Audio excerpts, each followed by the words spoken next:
Everybody loves a good origin story. Today on Locked On Knicks, I'm joined by Mike Jensen, the longtime columnist for the Philadelphia Inquirer, to talk about Josh Hart, Jalen Brunson, and Donte DiVincenzo when they were Villanova Wildcats and how they helped take the program to new heights. You are Locked On Knicks, your daily New York Knicks podcast, part of the Locked On Podcast Network, your team every day.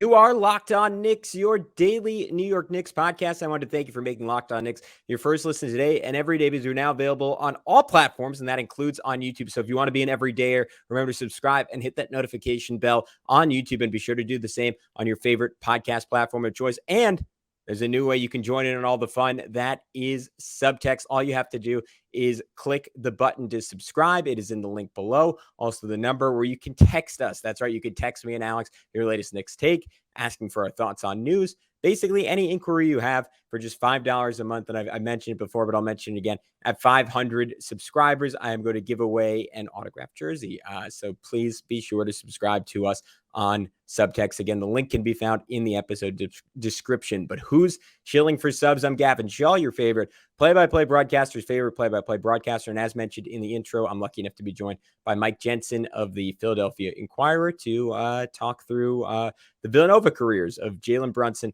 Josh Hart, Donte DiVincenzo. We're actually going to start the week on this note. We're going to end this week on the same note, and that's what I meant to say, and talk all about Donte DiVincenzo's high school career. But this episode is about all three guys and their time as Villanova Wildcats. As promised, I am joined by Michael Jensen, a columnist for the Philadelphia Inquirer, covering college sports for the last 3 decades. Mike, thanks so much for joining me. Super excited to talk to you, and you were telling me pre-show a little bit. You have some Knicks fandom already, so you're fired up and ready to go on this. Yeah, I'm a fan of nobody at this point, as you know, long into my sports writing career. But the basketball team I was a fan of. Some latent Knicks fandom, but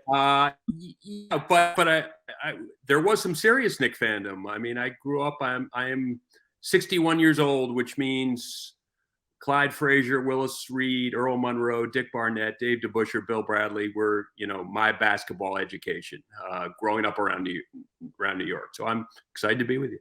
Let me skip a few steps here then. I mean, just how excited were you when as you've seen the Knicks slowly but surely piecing together this golden era of Villanova basketball?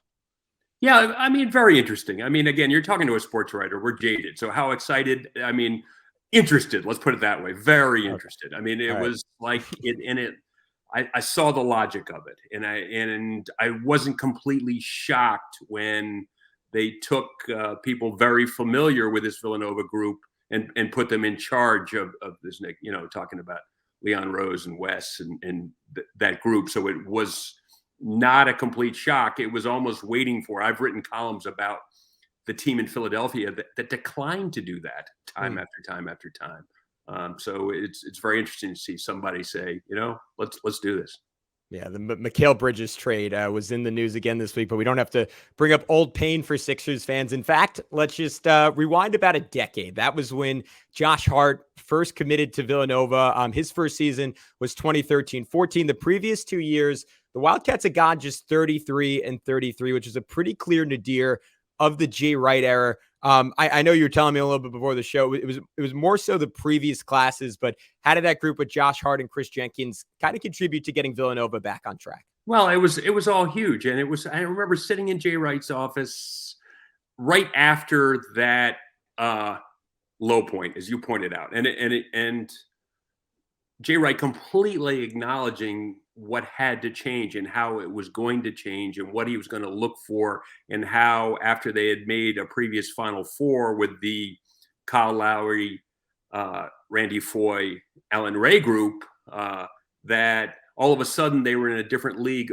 for recruits, but that didn't work. Just because higher level recruits wanted Villanova, it wasn't necessarily the right thing for Villanova, and it just didn't quite work. There were many elements to that, and the key the year before, Archie Diacono, who obviously was a Knick for a time, Ryan, and Daniel Chefu was the class just ahead of Josh Hart and Chris Jenkins, and kind of got it back turned Josh Hart, very interesting because he showed up and had been, I think he was more of an inside player, high school and AAU, and an NBA scout, long timer who I really respect, told me a story about how he said he went to a Villanova practice Josh's freshman year and said to Jay Wright, he said, Jay, he can't really play. And he goes, he'll be fine. He'll be fine. And he was a classic development story because he had athleticism and IQ that fit into a different role. So I'm not denying that, without Josh Hart, I don't know if it exactly happens, but there are about 5 of those guys in that Villanova era where you could say, I'm not sure, maybe without one of them, but without Josh, he may have been the one before, Brunson came along and also changed things. And I guess Josh maybe epitomized, to your point, Villanova getting back to its recruiting roots, was not a top 75 guy, was just outside of that. But I guess on the scale of a national program, to your point, wasn't necessarily in the mold of like the type of player like, all right, that guy's going to go to Duke and be there for 1 year. That guy's going to go to North Carolina and be there for 1 year. But and correct me if I'm off on this, like I'm just imagining a young Josh Hart. He seems like one of those guys who has always played the same way with vicious energy and enthusiasm and tenacity. Is that accurate? Did he come in and kind of bring that to Villanova right away, despite the fact that maybe from a skill set perspective, like he wasn't necessarily ready to come in and dominate college basketball from the get-go? Yeah, I think you're right on. And the minutes, accumulated where he saw rotation minutes his first year. And then I believe I have this right, if I'm remembering, that his second year, he was like in that 6th starter role, which a lot of Villanova teams had. Kyle Lowry had it for a year. Mikal Bridges had it after Hart. It's continued. DiVincenzo famously had it on a national championship team. But Josh Hart had it where, and the role is almost like you're going to the scorer's table like at the first whistle. I mean, it's almost that quick. Sometimes it is that quick, but it was really 6 starters and they rotated and it doesn't matter. And then you're finishing the game before he became, the dominant player the last 2 years. And he was a dominant player his last 2 years at Villanova. I guess before that, those first 2 years, Villanova certainly turned around as a regular season team. I think it was a combined 6 losses over 2 seasons before the NCAA tournament. And yet both times, 1 year to UConn, 1 year to NC State, they got in, and I believe just the second round. What was the feeling around the program at that point in terms of what they were missing, what they were lacking, given that, like, again, seemingly the personnel was there and yet the results in March weren't? Yeah, let's realize there was no hint when they lost to NC State in 2015 that they were about to win 2 of the next 3 national championships. In fact, getting over second round hurdles was more a discussion point going on. So it wasn't a realization that something big was about to happen. That just was not the case. Even so, starting 2016. Brunson comes in just after, I believe it was the U19 World Championships, where he's the starting point guard and the most valuable player on a team that included Jason Tatum, a healthy Giles, I believe, Harry Giles. But it was Brunson's team. So the expectations on Brunson coming in as a freshman, 2015-16, were huge. And yet he's just sort of blended in. I mean, let's remember in 2016, Brunson, every NCAA tournament game, he played between like 22, 27 minutes. It was not his team at that point. It was Arcidiacono's team. It was Ryan's team, even though Brunson did start on that team. Bridges was the 6th man on that team. Josh Hart was I still think it's interesting when maybe the MVP of your team is your biggest X factor guy who can shut down Buddy Hield in a national semifinal game, that kind of thing. And then after that year, just to bounce around, Josh Hart went to his coach and said, next year I need to be a 3-and-D guy, because he was thinking about his future. And his coach was like, no, you don't. He's like, you're going to do what you're going to be, Josh Hart. You're going to be this energy guy who's all over the fact. And in fact, that's what he was. They did not win the next year, but he was an All-American the next year. They did in the Big East the next year.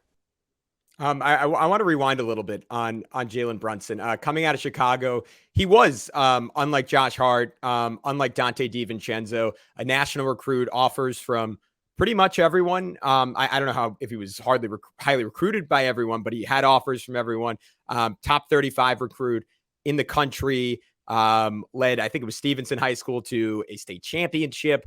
What do you, if anything, like remember about his recruitment and how Villanova went out there? And then, I mean, I guess maybe spurred on by that Team USA performance, like expectations for him as a freshman and how he was going to be able to fit in. All right, guys, when we come back with Mike, I want to get into how this core took over the roster and kind of made it their own, eventually turning the Wildcats into second time national champions. But before I do that, I want to tell you about our friends over at FanDuel. Take your first swing at betting MLB on FanDuel and get 10 times your first bet amounts in bonus bets up to $200. That's right. Just $20 and you'll land $200 in bonus bets, win or lose. That's $200 you can spend betting everything from the money line to the over-under to who you think is going to get the first home run. All in an app that's safe, secure, and super easy to use. Plus, when you win, you get paid instantly. There's no better place to bet on MLB than FanDuel, America's #1 sportsbook. So sign up today and visit FanDuel.com/lockedon to get up to $200 in bonus bets. That's FanDuel.com/lockedon. FanDuel, official partner of Major League Baseball. Yeah, DiVincenzo had already committed to Villanova in the past. There was stuff going on with his dad and Temple, and y'all can Google that if you don't know it, but there was stuff going on, so it looked like he was going to Temple. But Villanova, I think, that's where Jalen Brunson wanted to play basketball. That's what I tell everyone at Temple, and obviously it worked out for him, for them. But at that point, and Brunson told a story about how he had talked to DiVincenzo and said, "Hey," DiVincenzo had already committed to Villanova, and he said, "Hey, let's play together." And he's like, "Yeah, nah," because it was like DiVincenzo at that point was similar. I think he had the ball more at that point as a high school, such a dominant high school player, a very good high school player. The Michael Jordan of I was going to say Delaware Michael Jordan. Yeah. The big ragu. Yeah, right. So, but he quickly realized it was kind of stupid of him to say that he obviously you've seen Brunson likes to be around other good players, isn't intimidated by having other good players, et cetera. So, that part of it worked. Was Brunson, from a personality perspective, and I'm sure this was something that developed over time, but I just remember, like, this summer I've been reading a lot about his high school career and how I think he dropped like something like 54 points in the state semifinals against Jahlil Okafor. Like, was there that like immediate sense of control with him? And I don't know if that was something that Villanova was missing, because obviously Archer Diacono was kind of a point guard in some ways. But did you sense when you were around that first title team, like, all right, this kid is kind of like, I don't know if wise beyond his years, mature beyond his years?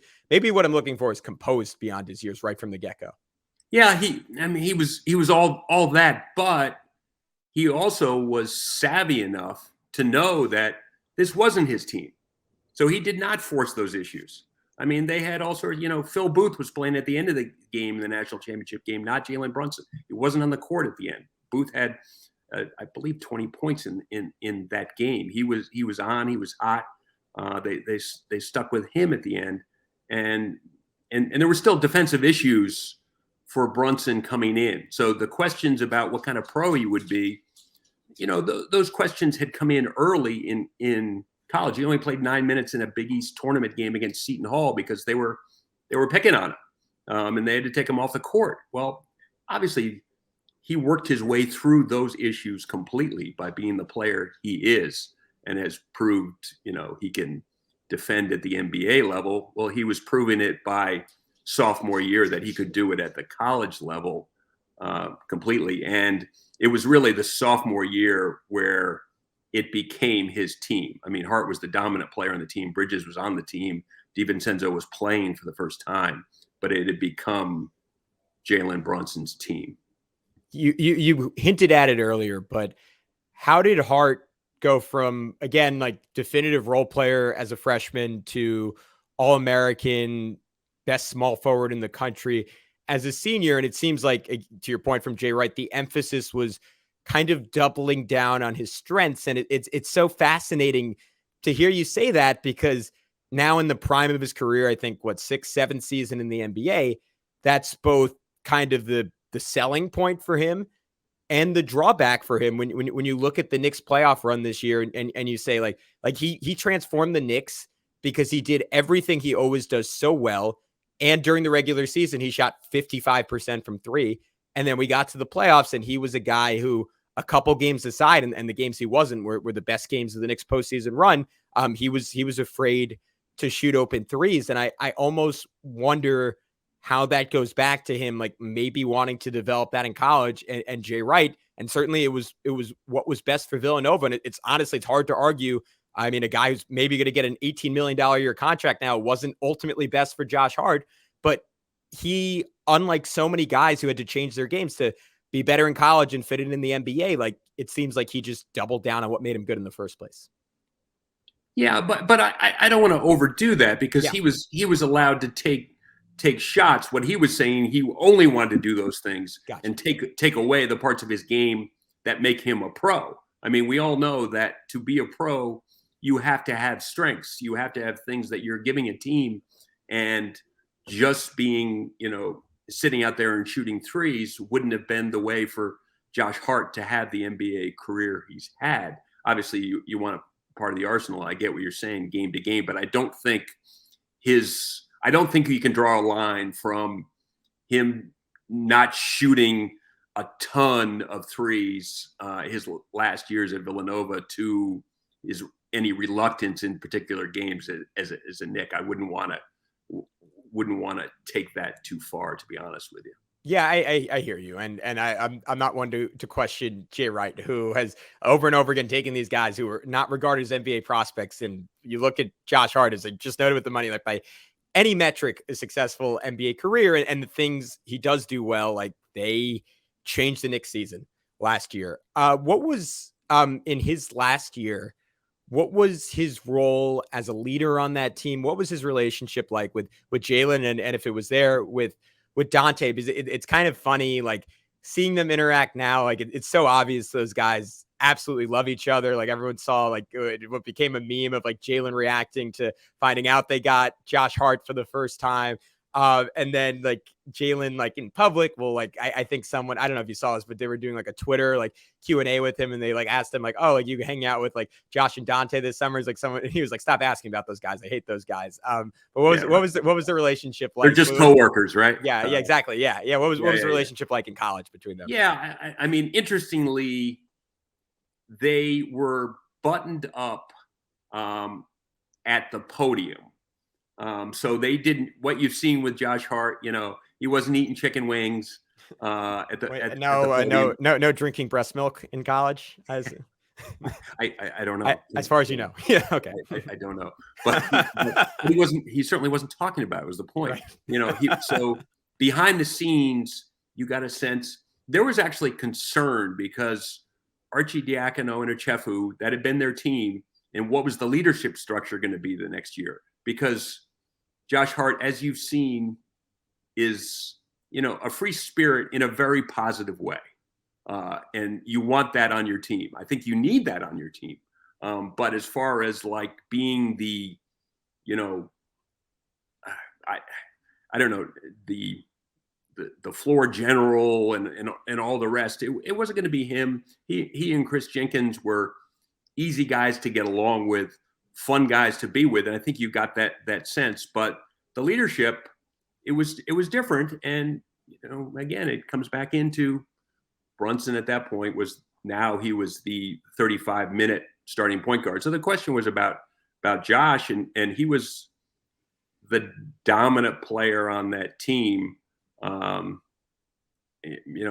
not on the next national championship team, obviously, but he was. I'm not denying your point that without Josh Hart, does any of that Villanova stuff happen? And I think it's a really good question. By 2018, it did happen without him, but would even have that happened without him? And that second season for Donte, I mean, what was he kind of a forgotten guy because he gets injured early freshman year? I don't think he plays after the first Oklahoma game, which was something like 8 games into the season. Was it just kind of a pleasant surprise for that team? Like, oh yeah, we forgot we had Delaware Michael Jordan, and he kind of emerged and played a pretty key role down the stretch. And maybe it's forgotten by Wildcat fans, given kind of the tragic end of that season against the scalding hot Bronson Koenig and Wisconsin. But Donte averaged 18 points per game over those 2 NCAA tournament games. And you could kind of tell like the setting was there for him to really emerge in his third year. I don't think he was ever forgotten within Villanova's fan base because of what he came in with fanfare. Eric Paschal also sat out the year as a transfer after a very good freshman year at Fordham. Coaching change at Fordham. He was available. He was sitting out that year. I can remember talking to those 2 guys before they went to the Final Four and just going over to each of them where they had, all the I can't remember if it was the entire team, but they certainly had like the top 6 players around the practice gym at Villanova. And those 2 guys were available to talk to. And you could just go up to them alone and talk to them because, they weren't playing yet. DiVincenzo had famously had a big role on the Final Four team. By then he was healthy, but it would have been, jumping on a moving train to get back into meaningful minutes. So they did not do that. But what he did, he was scout team Buddy Hield before the Oklahoma game. And as you mentioned, they played Oklahoma before, and Oklahoma wiped them off the court, makeshift court in Hawaii, and embarrassed them really. And the replay was going to be interesting. And obviously it swung. It was the most dominating. I've covered the NCAA tournaments for 3 decades. It was the most dominating surprise that I had ever seen. Just Mike, you're talking to a lifelong Oklahoma fan here, so I'm familiar. It was painful. It was painful, but incredible. Donte, I'm sure, will be happy to tell you, and those other guys will be happy to tell you about his role in. And I mean, they basically said scout team Buddy Hield was harder to guard the day before than real Buddy Hield that day. And that day, back to Hart just seemed to pick off every pass that they tried to throw to Buddy Hield. He just wasn't giving him any passing lanes, and it just was getting, for you Oklahoma fans, it literally embarrassing, right? But that was sort of Dante's famous role in that team. But again, he wasn't forgotten. It was more like, okay, it's not just the same old team from the championship. Yeah, they lost Uchefu and who had a huge national championship game, and Archie Diacono, huge that game and so many games. And Ochefu actually could have been the MVP of the 2016 NCAA tournament. So they're, important factor. But Donte coming in and Eric Paschal coming in, just immediate X factor you saw in the second season. And then by 2018, there was some. I remember talking to them. I wrote a column. I think they blew out Temple. There was sort of a good Temple team at Temple, and the column with the gist of it was there was some excitement that this was their time, that now this was a Brunson, Bridges, DiVincenzo team, Eric Paschal, and they had been supporting roles or non-roles on that earlier championship team, and this was their team, and we saw how that played out, obviously. Yeah, and I wonder, maybe not, because it was a completely new set of guys. Obviously, Jay Wright had rightfully a lot of confidence in what he was doing at that point. But was there anything like heading into that 2018 season in the program of, let's prove that national championship wasn't a fluke, given that like around that you have 3 years where they lose in the second round, or was that not even in the discourse at the time? Yeah, I don't know. I mean, who doesn't want to, anyone who wants to win a national championship is, you're always going to want to win another one. I don't know. I can't imagine that stuff was even talked about among themselves about, hey, we got to prove that was real. Cause I mean, it was such a, a moment in their lives, and Yeah. you know, And a dominant run that postseason. And then in 2018, it was pretty similar. And I guess for Jalen, like what switch flipped that junior year where he went from being, again, like, I mean, to your point, like maybe it was just the empowerment of it being his team, but he went from being really good college player to national player of the year. Yeah, I think it was just sort of what we're talking about, where it was his team sophomore year, and he was just such an important player that sophomore year, and the confidence to take the big shots, everything Knick fans saw last year was almost a carbon copy of what Villanova fans saw that 2018 season. So I'm not sure it was a switch, because he had done that stuff at high levels. I mean, again, a world championship team, he was the guy. I think it just became his maturity. I remember Jay Wright saying his sophomore year, he said, listen, the guy's like 35 years old. The guy's calling him after games just to go through the game, and he was like, we'll see you tomorrow. It's like, no, that wasn't good enough for Jalen. He was pressing his own head coach to let's talk about this now, and always something. So, again, evolution more than flip switch, I guess.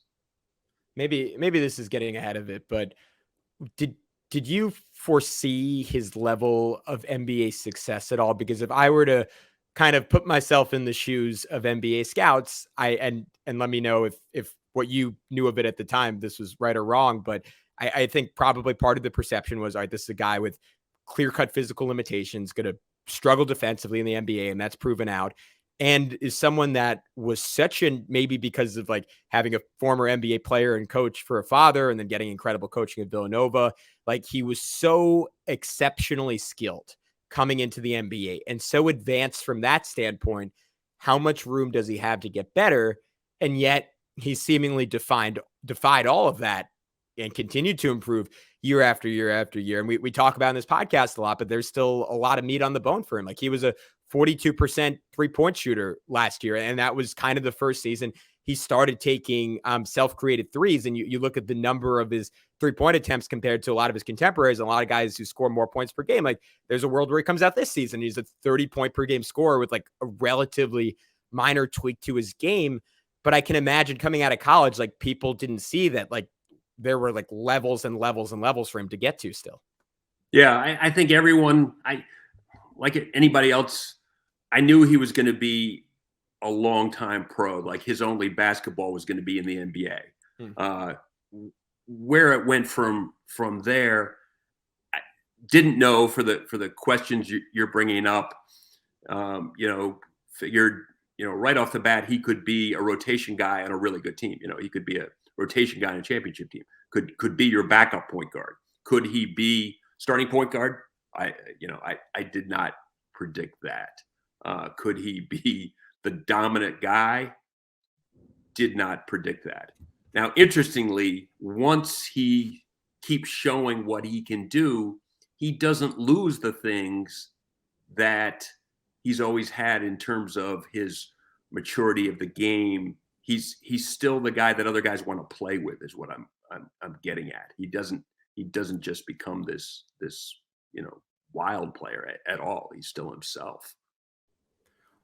What was, or I guess what were your maybe like fondest memories of that 2018 national championship team? And maybe I'll just zoom ahead because I assume this is going to be one of them. I mean, what do you remember from Donte's legendary Final Four and particularly the national championship against Michigan?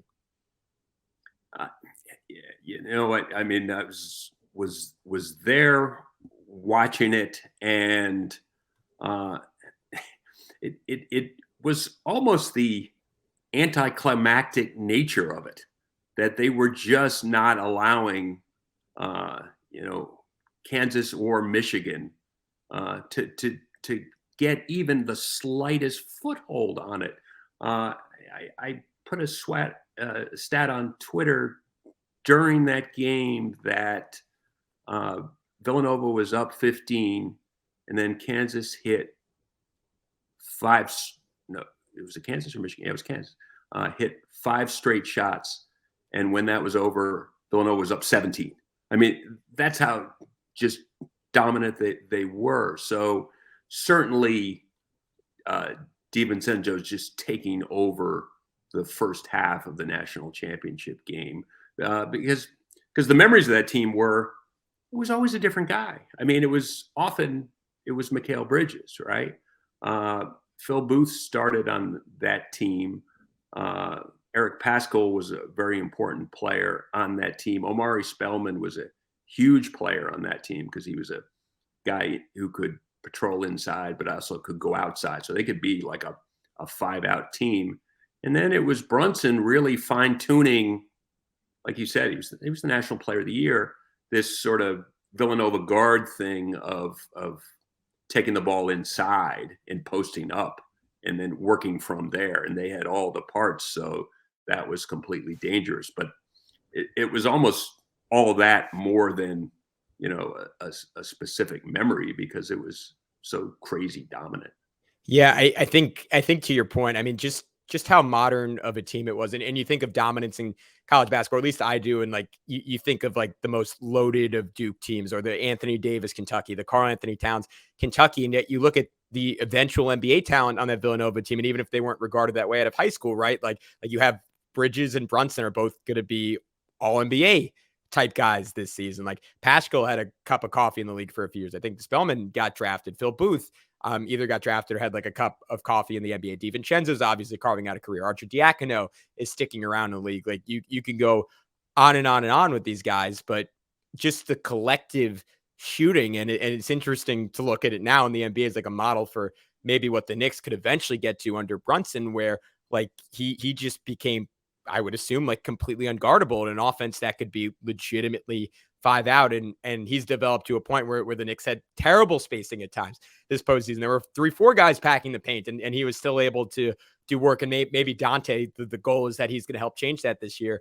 But it's pretty tantalizing to think, like, with the Knicks maybe trying to build along that model to some extent, just like every team tries to build along the model to some extent in the NBA, like just how good that team could be. And that was my main memory, just that the shooting for the college level was kind of unique and just overwhelming. It was kind of the only word I had at the time.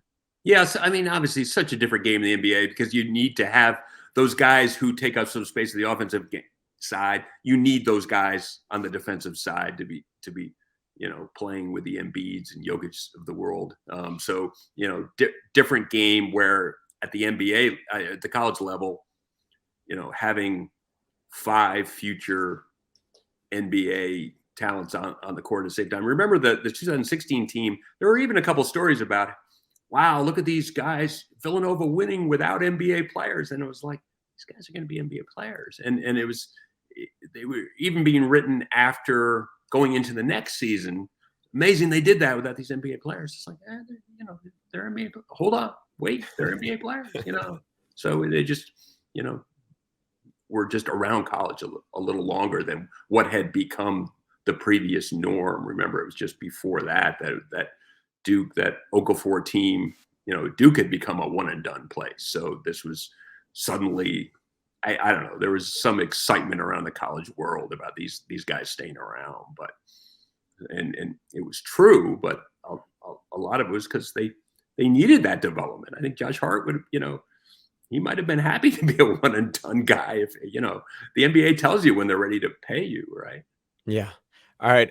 We can finish up on this, and maybe this is painting with a broad brush a little bit because I have not had the benefit of being around the program like you do, but just watching all these guys in the NBA.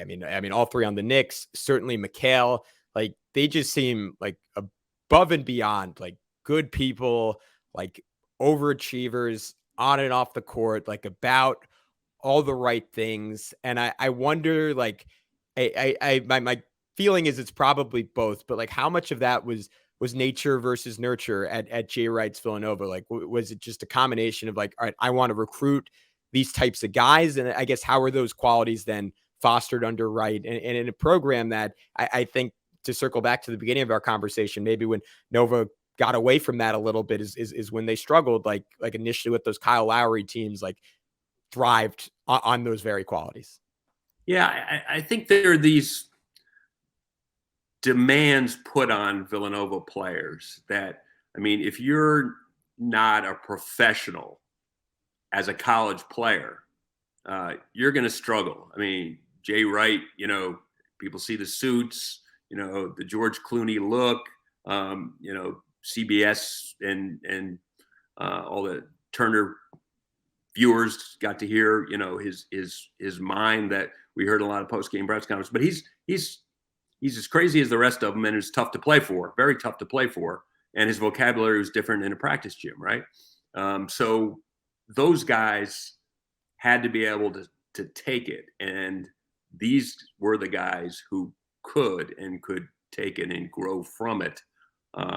So you know, nature versus nurture. I think there was plenty of nature. I don't think those guys came in as one person and left as another person. So the recruiting element was just, you know, huge to find what we've seen those guys bring. Yeah, and it's pretty clear why right off the bat. I mean, obviously with Jalen, there's a pre-existing relationship, but him and Josh were Tibbs guys, and I could see Donte fitting right into that pretty easily. But Mike, I can't thank you enough for all the time. Before I let you go, can you tell everyone where they can find all your great work? Sure. Inquirer.com, Jensen off campus on Twitter, if that still exists by tomorrow. And you know, that's pretty much it. Thanks for having me, Gavin. Yeah, enjoy it. It's on X now, Mike. We're all to you. Yeah. It's not to me either. I don't really like it. But anyways, neither here nor there. Mike Jensen, thank you so much. Thank you so much for everyone who tuned in. We'll talk to you soon on Locked On Knicks.